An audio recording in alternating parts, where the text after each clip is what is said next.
Yeah, I do on some level feel like I'm really up against the wall here because there are so many fashion designers that have literally said verbatim, fashion is not art. This may seem obvious coming from me, but fashion is very literally an art form. I'll argue my side, but I'm also going to argue the opposite side, that fashion is not an art form using a mature, very professional format. A silly voice. Hey man, now listen, fashion is not art because fashion is sold. It's bought and sold. Real art is not bought and sold. It is separate from the pressures of the capitalistic market. We're starting with this argument because it is by far the most common one that I hear. There is a belief that when something is bought and sold, that it cannot be art or not be real art.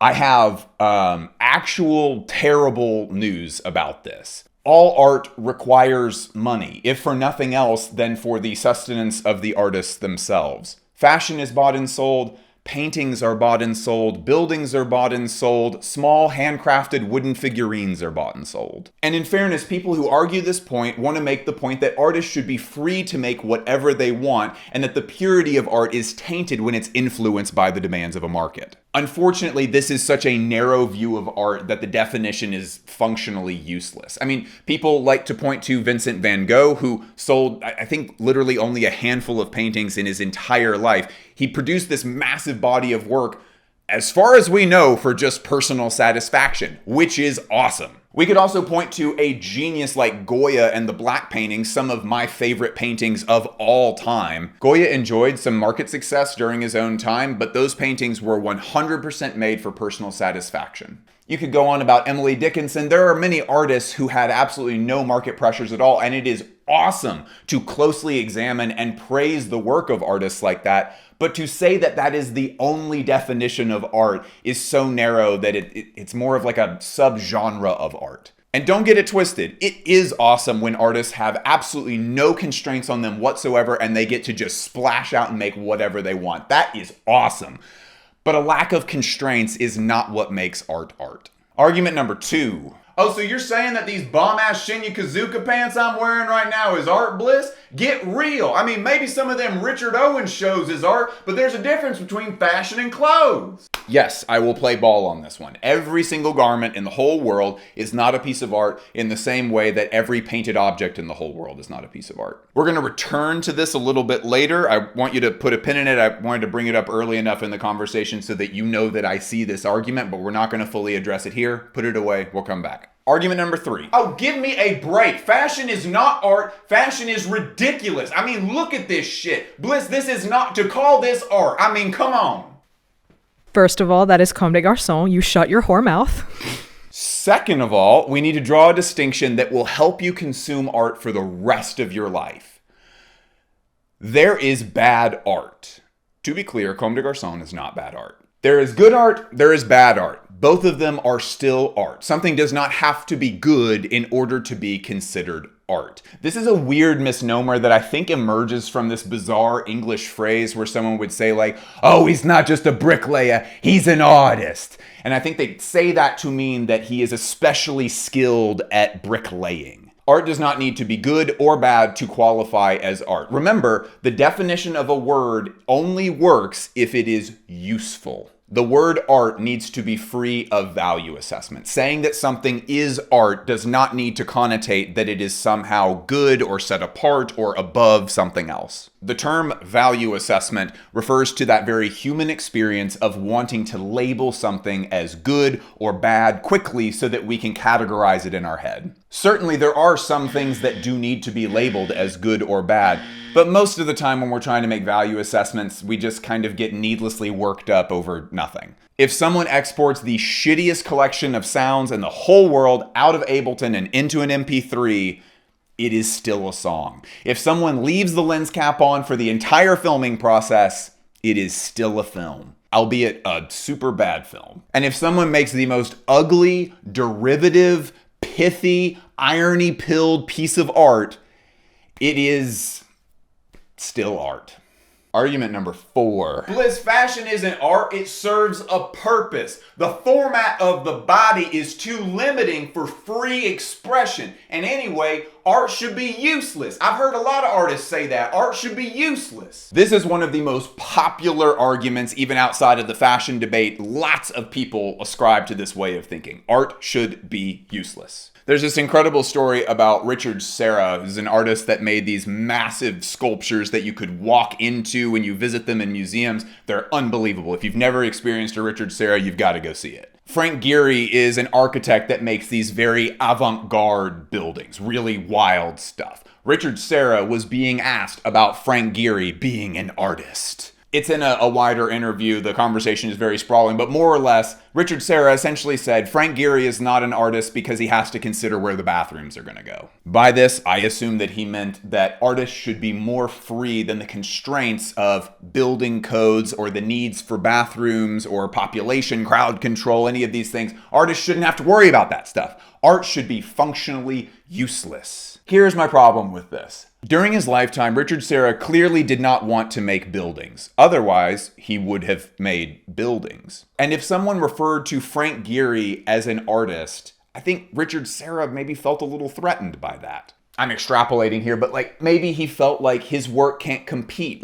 If Frank Gehry gets to make these sweeping, grand buildings, and if that gets to count as art, then maybe no one needs these little mazes with no ceilings. Besides, Frank Gehry's art comes with bonuses, like bathrooms. But Richard Serra doesn't need to draw this distinction. Richard Serra's art is fucking awesome. I think that Richard Serra was saying art must be useless in order to help his career a little bit. He wanted to position himself as culturally important enough to be able to sell these phenomenally expensive pieces of work. Professional designers who went to school and are trained for design and now work for design agencies also like to distinguish themselves from artists and say that design and art are completely separate things. They need to distinguish themselves from artists because the public perception of artists is that they're moody and hard to work with. Designers, in order to be hired by marketing and design agencies, need to be able to brand themselves as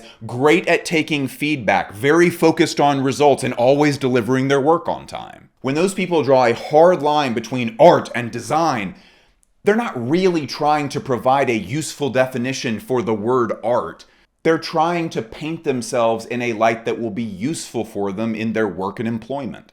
I find that this is often what happens when these binaries are being drawn, where it's like, oh, no, you're talking about the decorative arts, actually. This is folk craft. They're not really talking about the definition of art. Oftentimes, these people are just having a different conversation, but framing it through art versus whatever. As for fashion designers saying that fashion isn't art, I think a lot of them are honestly just very self-conscious. I think a lot of those fashion designers just don't want to be seen as pretentious. They're not so much talking about a usable definition of art. They're worried that maybe people will think they're full of themselves or think that they're doing something that's more important than it actually is. A designer that comes out at the end of the show and does a little twirl and says, "Thank you, I am an artist." It just doesn't put a good taste in your mouth. But again, we're not talking about the definition of art that is usable for people to take out into the world. We are talking about people's perceptions and how they'll see me if I call myself a certain thing. In the same way, okay, Daniela, are you an artist? Please no. But the reality is, this video is a piece of art. Even if you and I, when we are working, have to remind each other, and we certainly do not work under the assumption that we are making a piece of art, it is. You said what? And I still hate that. Everyone does, because it makes us seem like pretentious assholes. As for the purposelessness of art, let's tuck that away for the end because I have a great example. We're going to come back to it. Man, fashion isn't art. It's not that deep. LMFAO. And a different emotional temperature of the same argument would be this. No, fashion cannot be art because I love fashion. And honestly, I like how silly it is. Please don't make this something serious. Please let me just watch Real Housewives and shut the fuck up. I do not want this to be big brain thinky serious time. I just want to look at hot people wearing dresses. I am astounded by that performance. Thank you. Really? Wow.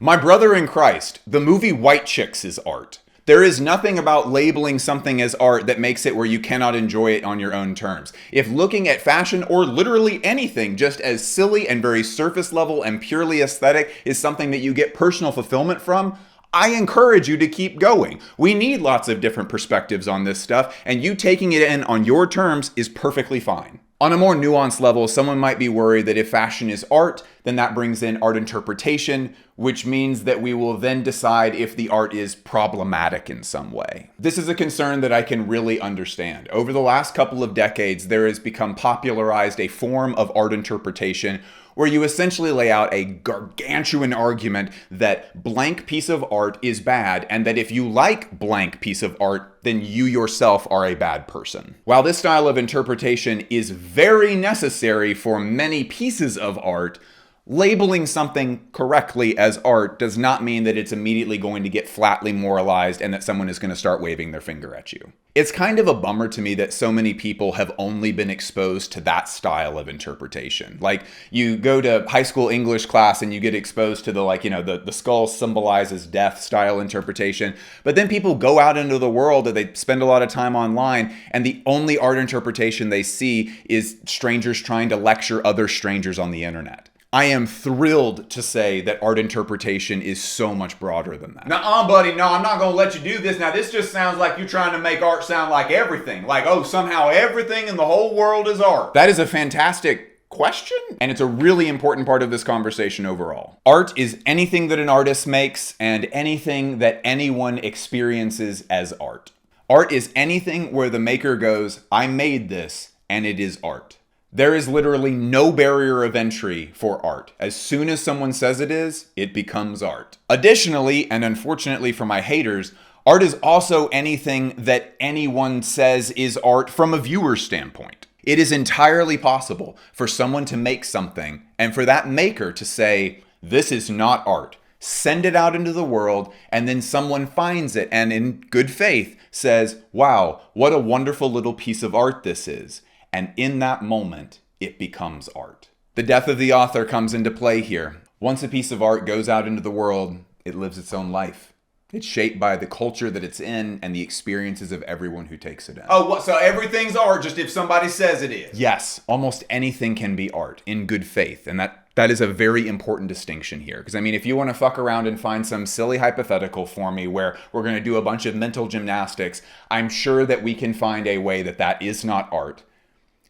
But in real life, if you pick up something and say, what a wonderful little piece of art, even if that thing is unorthodox, that is what makes it art. Hey, no, man, but that's stupid. I mean, that means that just whatever is art. What's the point of even having the word then? We're back to the very beginning of the discussion where it's just like, what does art even mean? It means anything, apparently. This is the problem with this postmodern deconstruction bullshit, man. I'm sick of this shit. I completely understand that frustration. I mean, the definition of art has always been something that's very tricky. It's like if you go to a scientist and say, explain only using evolutionary biology how humans went from having no consciousness to consciousness.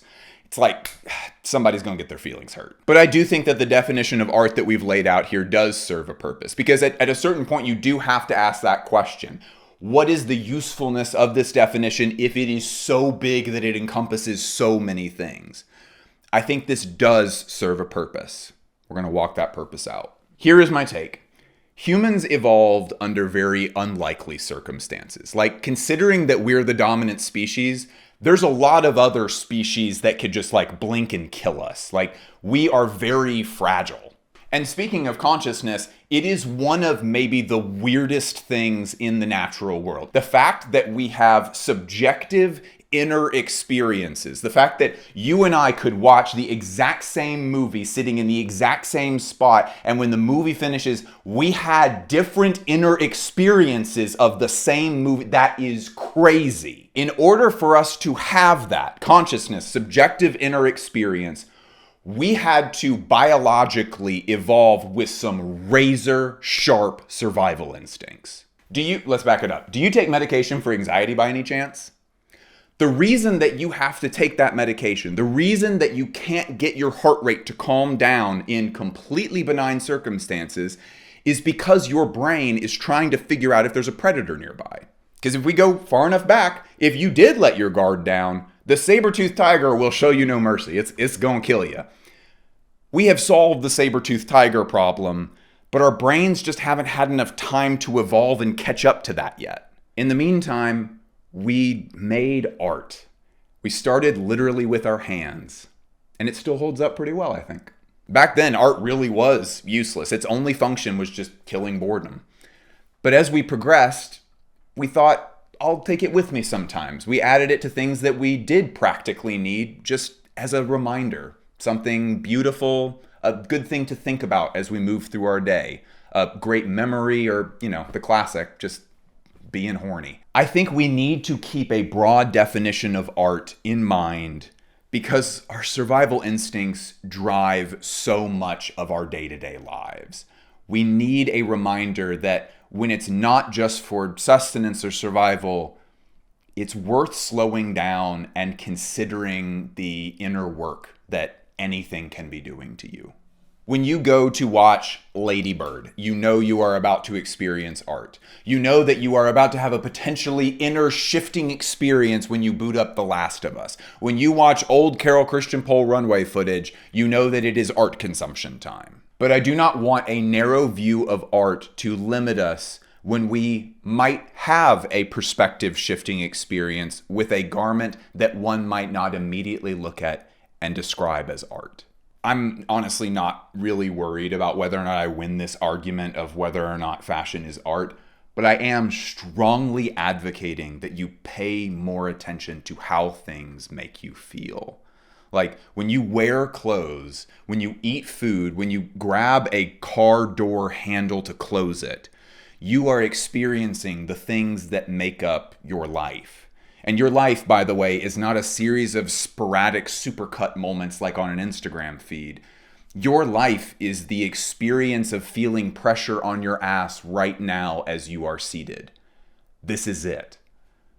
If we have already labeled certain things as can't be art, we are automatically limiting ourselves from potentially having an experience with that can give us something rich for our inner lives. I am certainly not advocating that you make things up or that you force some kind of inner experience with a mundane object like you're on a meditation retreat. I tell you what, let's back up. I'll give you an example. The house that I live in is a pretty traditional American home. Nobody would walk around in this house and be like, oh wow, this is one of those art houses. Just a standard, nice little 2-bed, 2-bath.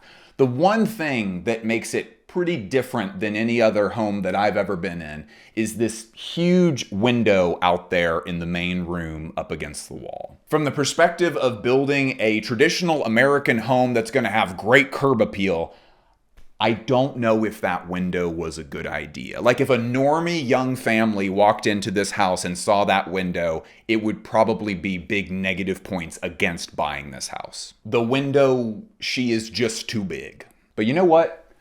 When you sit in that room back there and you look out that window, it frames 2 trees, the branches specifically of 2 trees in the backyard in this beautiful way. The leaves occupy the entirety of the frame of the window, and it's like the room has this brilliant screensaver in it. It's always visually enticing enough to be beautiful and something worth looking at, but it's never so visually chaotic that it's distracting.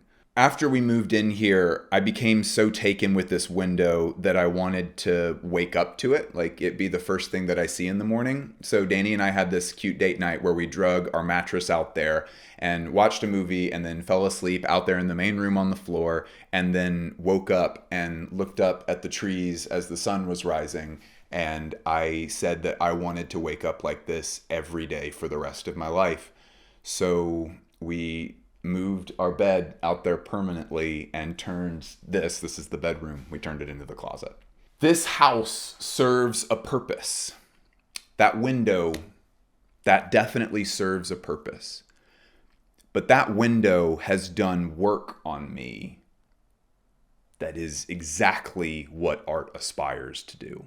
That window is a piece of art. And it's not just the trees, by the way. I've stood in my backyard and looked at those trees thousands of times. They're beautiful trees, but that's not what I'm talking about. I am referring to the framing of those trees and the view that you get from standing in the house and visually using the window to look at the trees. That window has enriched my life. It has literally shifted my perspective. Limiting the definition of art to not include that window, this helps no one. If you have an argument that can help me understand usefully why that window isn't art, I'm open to hearing it, but you're going to need to address the profound work that that window has done on me. We speak a lot on this channel about how fashion makes meaning. We can't always dive into what it means, but we often talk about the mechanics of how fashion creates meaning as a medium of art. I hope that you remain open and available to the ways that art can affect your life, even if that comes from an unusual place that you might not quickly assume is art. My apologies to every fashion designer. You have tested positive for art.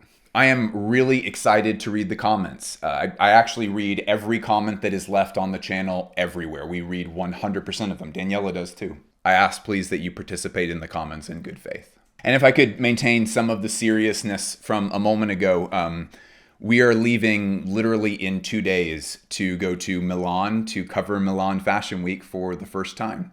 After Milan Fashion Week, we will then get on a quick commuter train, go over to Paris, and then cover Paris Fashion Week as we always do.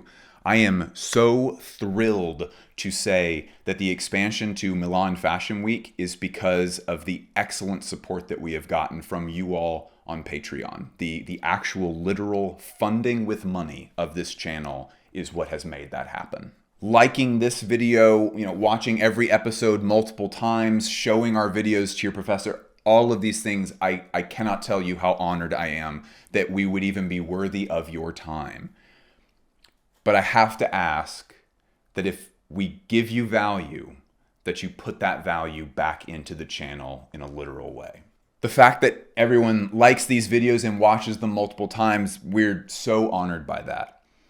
But in order for us to offer the coverage that we do here for free, it requires a lot of money. All I ever ask for is an even exchange. If you get $5 worth of value from these videos, I'm honored and very, very grateful. If you get $25 worth of value, adjust it to a custom amount and plug it in. I am equally grateful for that 25. I am so thrilled to say that this trip has been paid for without the use of credit cards. But Danny and I have about 35 years worth of a career that we have planned out, and we got to fund it. If you get value, put it back in. Love y'all. I really do want to hear what you have to say in the comments. See ya. Cut.